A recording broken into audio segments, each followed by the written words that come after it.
possession after possession. It breaks your spirit sometimes. Curry for three. It's good. Steph Curry from downtown. An 11-point lead. Curry with another 30-point game. The venue may have changed, but the outcome was essentially a carbon copy of Game 2. Portland has a great first half. They pull out to a lead. The Warriors take over in the third quarter and control the second half, which they won by 24 points. And they have a vice grip on this series now with a 110-99 win in Game 3 and a 3-0 lead. That's the Czar, Mike Fratello, Brendan Haywood right over there. I'm Matt Weiner. Good to have you with us. 3-0 Dubs, another disheartening loss for the Portland Trailblazers as the Warriors beat them for the 9th straight time in the postseason. Can you see in the team's eyes when they know this team can't beat them and they're going to come back? And so what, we're down 13 at the half and they're playing great, and all of a sudden the switch goes. Draymond Green is an outstanding player. I mean, he's showing you, with Kevin Durant not being there, the series that he's had, just incredible. Triple-double again tonight. And he does everything. I mean, he's directing the defense out there. He's the guy that they start the ball off with in his hands, and they can run their splits and their cuts. He finds the open guy. He rebounds. He gets the big stop defensively. This guy has had some playoff series. Yeah, Draymond Green has definitely been the engine for this game and in this series. He is the difference. I know Steph has the big numbers. He has the 37-point games and the 36-point game tonight. But the thing about Draymond Green that makes him so unique and what makes him so dangerous is that when you try to show extra attention to Steph Curry and Klay Thompson, when you try to trap those guys and he sets the screen and roll, he is the best small forward or power forward in the league at playing the weak side 2-on-1, 3-on-2 game. He always makes the right decisions. He kicks the ball to guys for lobs, three-pointers. He takes the ball aggressively to the basket himself. And tonight he really looked like he got his confidence going. He was getting it done in transition. Give him a lot of credit. Draymond Green did exactly what he needed to do. And this didn't just start in this series. It started after the All-Star break when he decided to get himself in better condition and better shape, and now he's reaping the benefits of his hard work. Would you say a little bit of what's come out here is we're seeing more of his leadership capabilities because Kevin Durant's not there? And what I mean by that is he has to be delicate, I think, with how he handles the Durant situation. When he said a little bit too much during the course of the year this past season. You remember there was a little friction there? Oh, yeah. We all remember that, Coach. Yeah. And what he told him, we won before you were here, we'll win when you're gone. Well, and they still are. And it looks like it. It looks like they could actually do that. But tonight you saw him go up to the youngster after the youngster missed that dunk, and he was positive with him. He gave his encouragement about, hey, he missed the dunk too tonight, not just you. And the youngster comes back about a minute later and does dunking out the end of the fast break. Right. So Bell listening to his mentor, there's the leadership capabilities that he has. And Dre got him the ball a possession or two after that play as well. For that dunk on the fast break. As if to say, go, this is yours. He was amazing. Third triple-double of the postseason, and the Warriors are now 28-1 all-time when Draymond Green posts a triple-double. Here he is with Doris Burke on the ESPN broadcast. Draymond, your will and your play, almost from the opening tip, seem to both sustain and then trigger a level of play with your group. Why attack so relentlessly from the opening? All my teammates and coaching staff been telling me, Draymond, get to the hole. They're trying to start playing your passes. Just be aggressive, man. We got guys out there, Steph, Klay, and those guys who, they draw a lot of attention. So it's on me to do my job and come through for those guys. We can get caught up in the pretty aesthetic that your team brings to the table. How much does the heart and will of this team make you champions? Oh, that's what it is. Obviously with Kevin out, DeMarcus out, we got to bring a different type of fight. It's not just going to be pretty and easy without those two guys, but everybody who stepped in the game was ready to go. Even Damian Jones, he started the game and he got 3 quick fouls, but he was locked in and ready to go. And that's what it takes against a scrappy, good group like this that we're playing against. Yet another 30-point game from Steph Curry, who really got going late when you were putting this game away. What is it about his level right now that's so special? He's locked in, There's so many people that was talking, he can't do this, he can't do that. Like he isn't great. Like, he ain't the only unanimous MVP. Let's be real about this. So he's locked in, and it's taking our team to a different level. People should leave the talking to you, maybe. I do it well. Well, it's a good night to be a Warriors fan or Draymond Green. They take a 3-0 lead here, and if you're Portland, once again, fairly or unfairly, you're going to look to your best two players and say, what happened? C.J. McCollum wasn't bad on the night, certainly offensively. Actually had some moments, but Damian Lillard has really struggled in this series, and through 3 games now, he is, I just had it in front of me, 15 of 46 from the field. Wow. That's Damian Lillard. He was first-team All-NBA just last season. He's a great player. What has happened? I think it starts from the fact that the Golden State Warriors not get down the lane and effectively make plays in the paint in this series. Only 2 field goals. Coach, I said only 2 field goals for Damian Lillard in the paint in 3 games. He is 2 for 11 in the paint. I know everybody loves the fancy threes and the step-back threes, but basically the meat of your game is what you can get done in that painted area. If you're struggling to score in the paint, it's going to have a ripple effect and a trickle-down effect on the rest of your game. Dame cannot get down the lane. He cannot get the easy layups to mix in with the tough threes that he normally hits. That's why he has been struggling in this series. Give all the credit to Steve Kerr and the Golden State Warriors defense. They have an excellent game plan of doubling him, building a wall so he cannot get down the paint, and then sometimes they'll switch it up and they'll just switch the screen and roll. So Dame is trying to figure out what's happening, what defense it is, but he looks a little perplexed and he looks a little confused at times. He was just 1 of 7 in the paint tonight, 3 of 9 from three-point range. And it's a little bit of a combination of both, as Brendan alluded to, because sometimes they'll go ahead and blitz him out there. He has to get rid of the ball. Other times he's taking a really deep three. We know he can hit those, but there's step backs, even a step back further than usual. Before this game, he was blitzed 19 times on screen rolls. That's an incredible number. Like it was just one of those things where he was trying to figure out, where do I go with the ball? And once you get blitzed like that, it has an effect on you. You start being hesitant. And now when they switch up the defense, you kind of get mixed and you get caught up in that area of when to go and when to make a pass. And although he had 6 assists, he had 5 of their 11 turnovers tonight, Coach. They've got him thinking so much right now of where are they coming, when are they coming.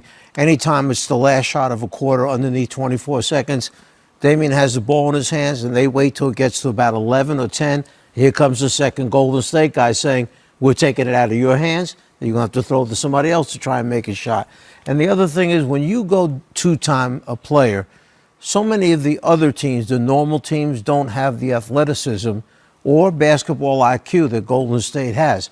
Damian's going up against pretty long, athletic guys, and you're saying he can't get down the lane because during the regular season, you don't have those same type of guys coming at him, so he can go by them once they try to jump out at him. He can't go by these guys. They keep him in front of him.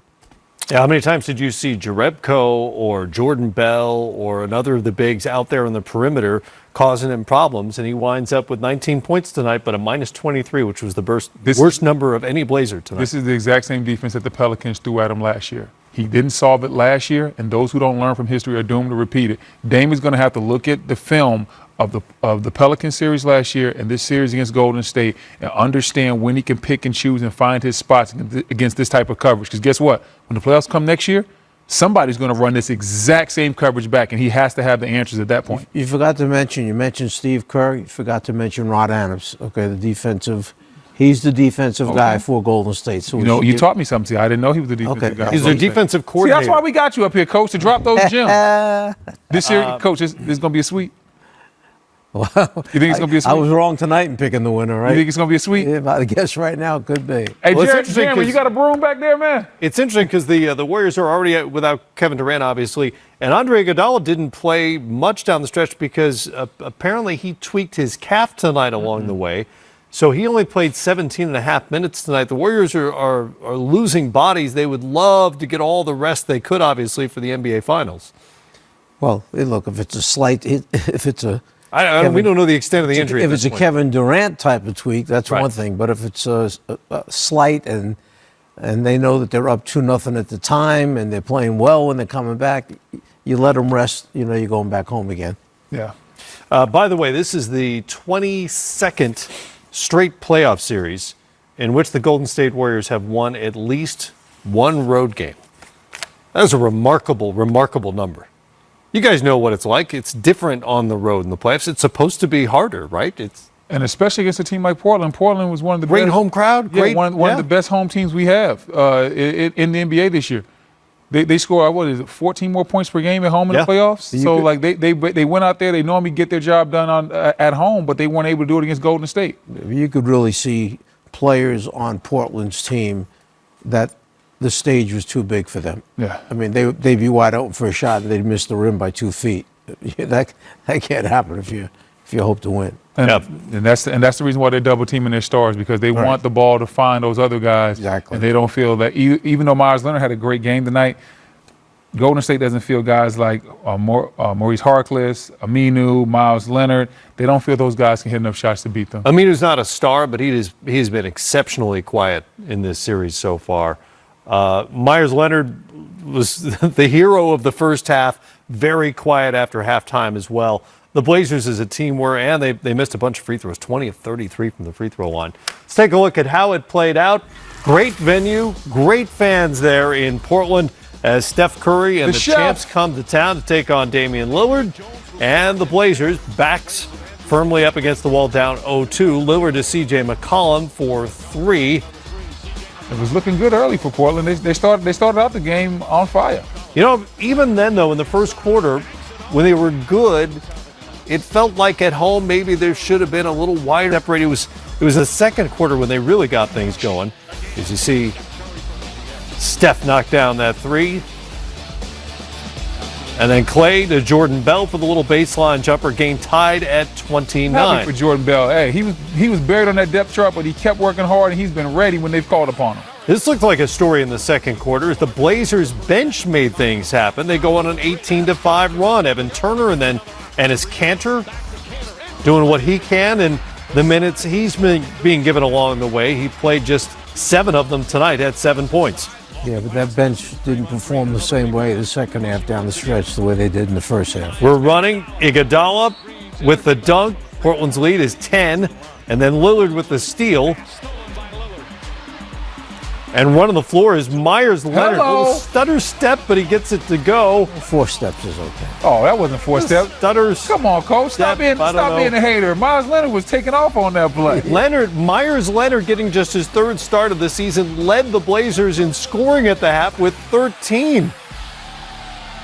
Steph Curry misses or hits the 3 in the foul. That's coming up here. Actually, Seth Curry with the steal and the 3. Know your Currys. There's Scottie Pippen checking things out. Then it's Steph with the 3 and the 1. And this is about the time when the tide turned for Golden State. Leonard with the foul. I want to pull Joe Borge up. It hit his hand, but the ball was out of his hand, so I guess you can't say the ball was part of his hand. Here was the MVP of the game for the Golden State Warriors. We may call Joe. We'll see. Draymond Green came out and had himself a ball game, messed around, had a triple-double. But it wasn't just the numbers. It was his impact energy. All over. The rebounds do count as numbers, but his rebounding was phenomenal, pushing pace, getting them involved on the run, and finding everybody. Handoff to Kevon Looney for the layup. That's an 18-3 Warriors run. And they win the 3rd quarter. Surprise! Warriors win the 3rd quarter by 16. They always win the 3rd quarter. I know. Oh, wait a minute, Quinn Cook. To the 4th. Hey, somebody call Steve Smith. I got to play for top 5 plays under the rim playoff edition. Well, and Quinn Cook came out with back-to-back buckets. That made it a 6-point game, and then Steph gets going. Steph gets hot here in the 4th. I mean, you can't do your little brother like that, man. That's like they're playing back in the backyard in Charlotte. 11 of his 36 in the 4th quarter. And the Golden State Warriors beat Portland for the 9th straight time. They are 11-1 all-time against the Blazers in the postseason. And if you didn't catch it, this is the 22nd straight postseason series in which they've won at least one road game. Curry with another 36-point game, and it's all champs, 1 win away from a 5th straight NBA Finals. Let's hear from Steve Kerr. Hey, Coach, you got a broom? As we're down 13 points in midway through the 3rd quarter, but it didn't seem like there was any panic from your team. What is it about this team in that moment that makes them just kind of go when they're down? Well, they've got a lot of experience, and we've played a lot of big games, and we've been down in many games, by pretty big margins. So our guys know that we have an excellent defensive team, and we got some explosive scorers. So, 13 points could be 2-3 minutes. That's how we look at it. And but it all started with our second half defense. We held them to 33 points, and then we just got amazing contributions off the bench. Every single guy came in and made an impact. I could go down the list: Jordan Bell, Quinn Cook, Alfonso McKinney. When Andre went down, played huge minutes, was a plus 24 tonight. We needed Jordan's minutes big time. Jonas hit a big shot for us in the fourth quarter.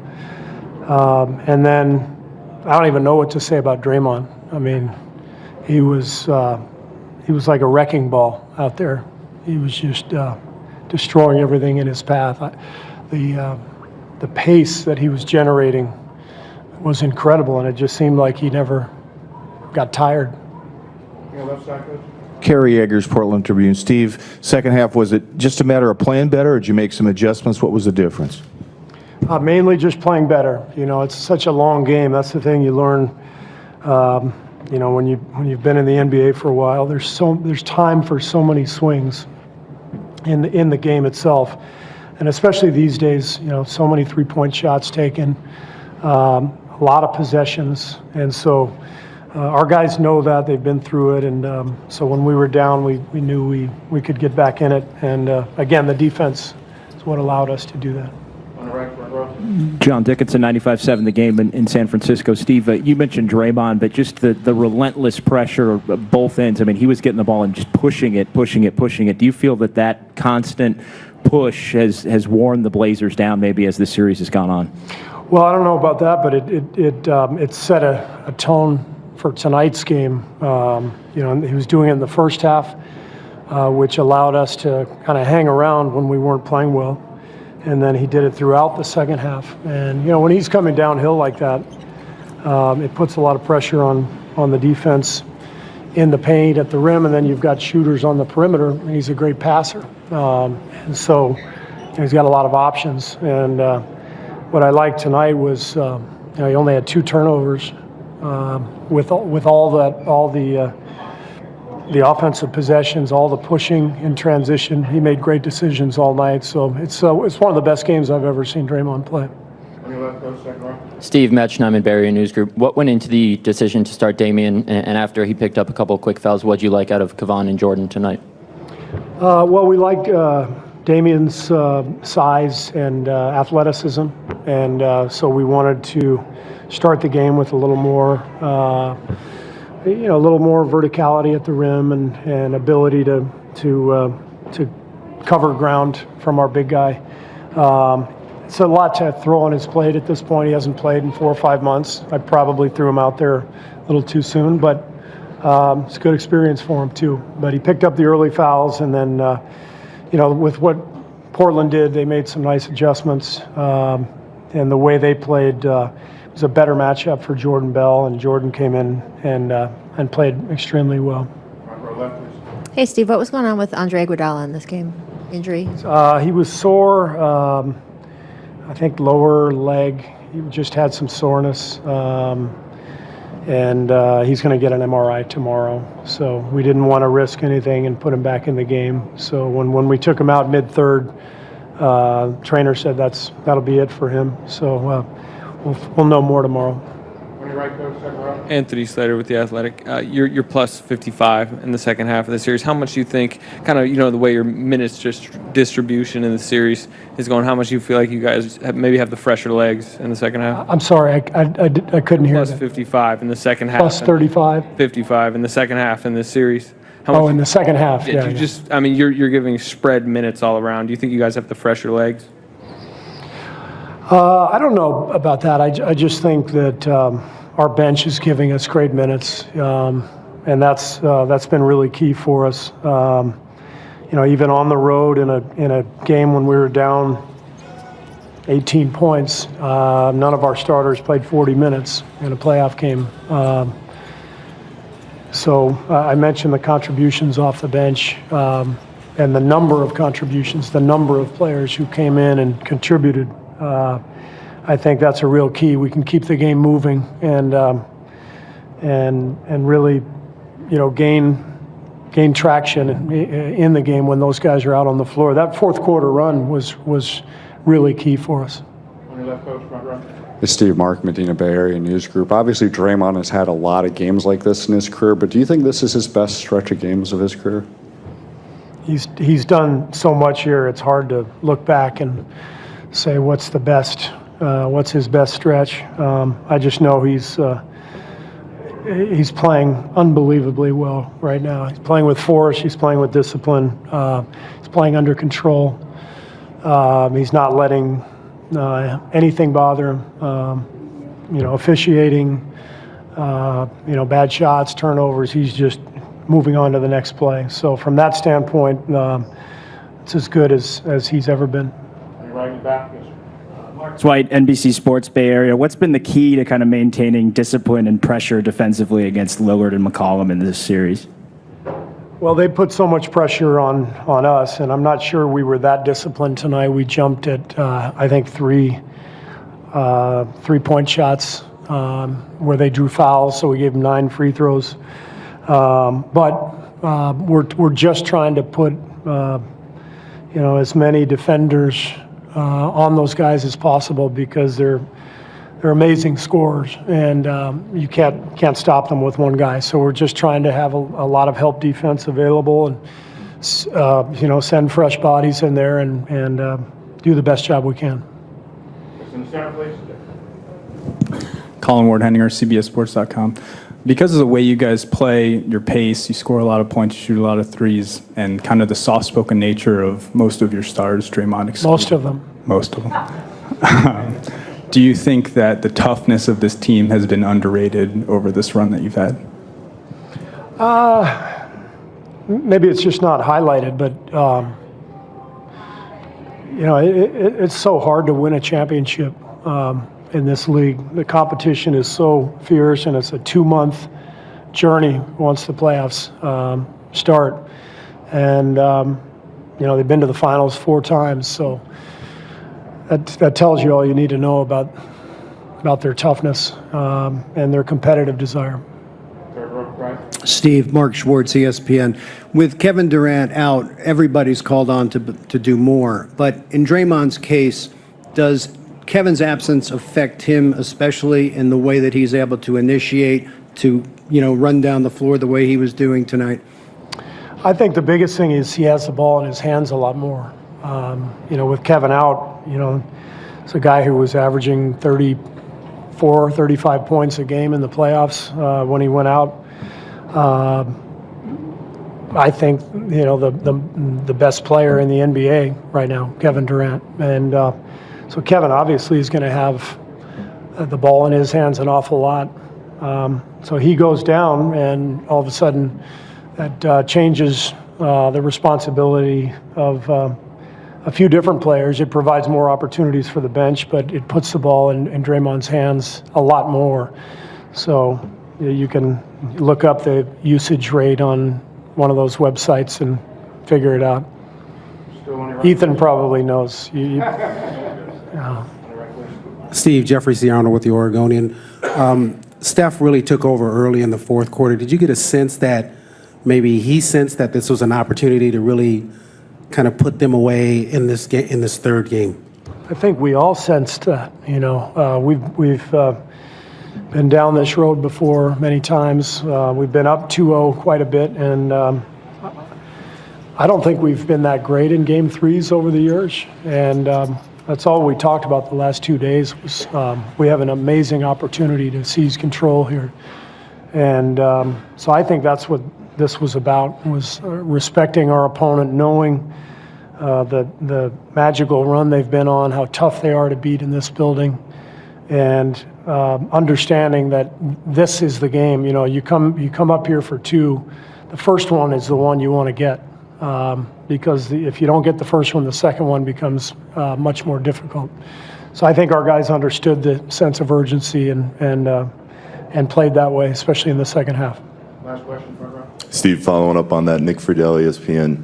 When you talk to your team now, up 3-0, if you guys win Monday, I believe you have 9 full days of rest. how much of a point of emphasis will you make that to the rest of the group, knowing what's on the line in Game 4?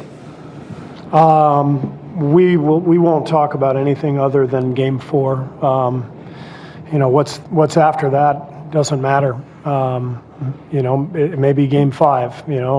What's after that might be Game 6. So we just focus on the next game ahead of us, and we've got some guys banged up, but we've done a really good job. I'm really proud of this group for playing through a number of injuries that we've had. With Kevin and DeMarcus and now Andre. It's a remarkable group to continue to press and play at this level without so many key guys. So very proud of them. Thanks.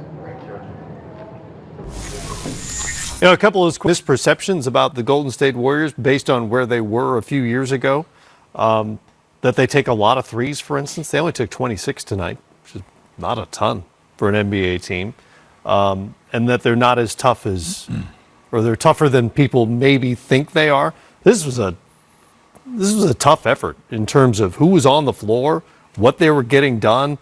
Already without Durant, Iguodala not available for much of the night, and they were able to come back from double digits down at halftime and blow the Blazers away essentially in the second half.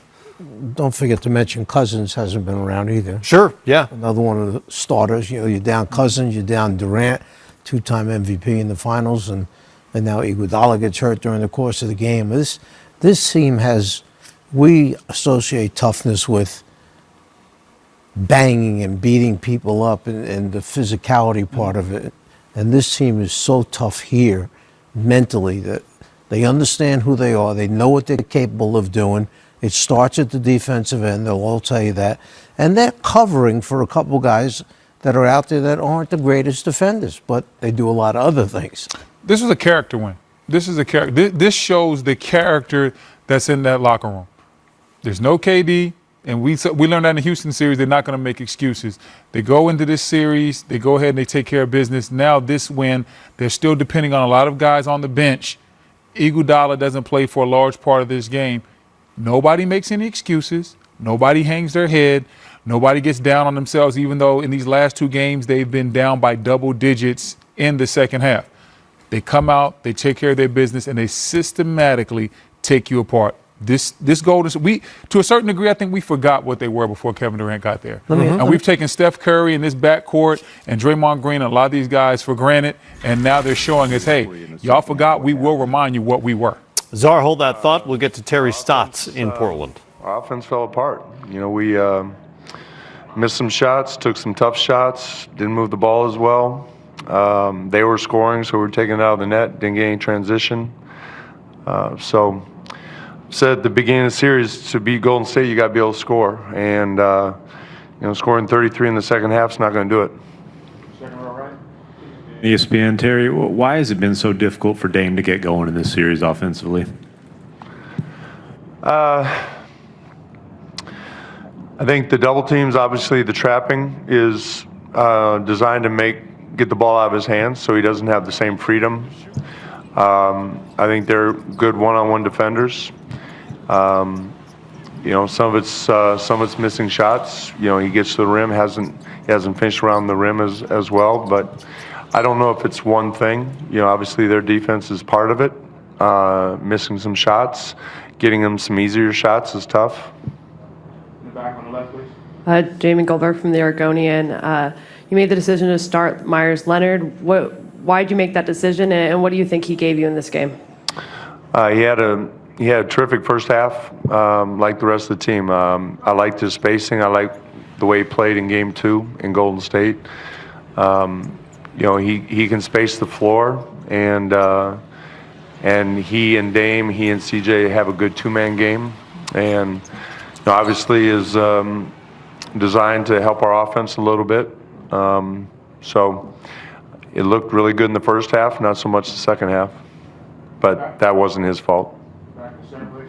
Bach, ABC 7 Sports. Steve Kerr described Draymond Green tonight as a wrecking ball. How would you describe him? He was the difference maker. What he did, he kept them going, even though we had a lead in the first half. His energy, the way he was pushing the ball, kept them going. And he has such an impact on the game on both ends. Offensively with his passing, his playmaking, he makes his teammates better, and defensively he's all over the place. He impacted the game. He was obviously he's the player of the game tonight. He impacted the game. Terry, Tom Ward, Coin TV. Now that you're one game from elimination and you guys have exceeded everyone's expectations for this postseason run, what do you say to your team tomorrow to try to, because you guys have won 2 games in a row in the last series, including on Denver's home floor. So what do you say to your team to get them to maybe believe that this can be possible? We're going to give it our best effort on Monday. I mean, that's all that matters, is we give it our best effort. We give it everything we have on Monday, and whatever happens, happens. But that's having the pride and the professionalism to give it the best effort and get a home win, and then go from there. There's no. I don't know if it's as much about strategy as about just rallying around and giving it the best effort possible. Marcus White, NBC Sports Bay Area. What kind of boost did you get from your bench early in the second quarter, and then what did you see different from the Warriors bench in the second half? The first half everybody contributed. The starters, the bench, with different combinations really worked well. If you score 66 points in a half, a lot of people contributed to that. Second half, it was just a struggle. I don't know how much it was their bench. They're a championship team. They've been a championship team, and they have a style of play, and they continue to play at a certain level. And the second half, we just didn't match that. Whether it was their bench players or their starters, they didn't miss a beat. More questions for Coach? All right, thank you.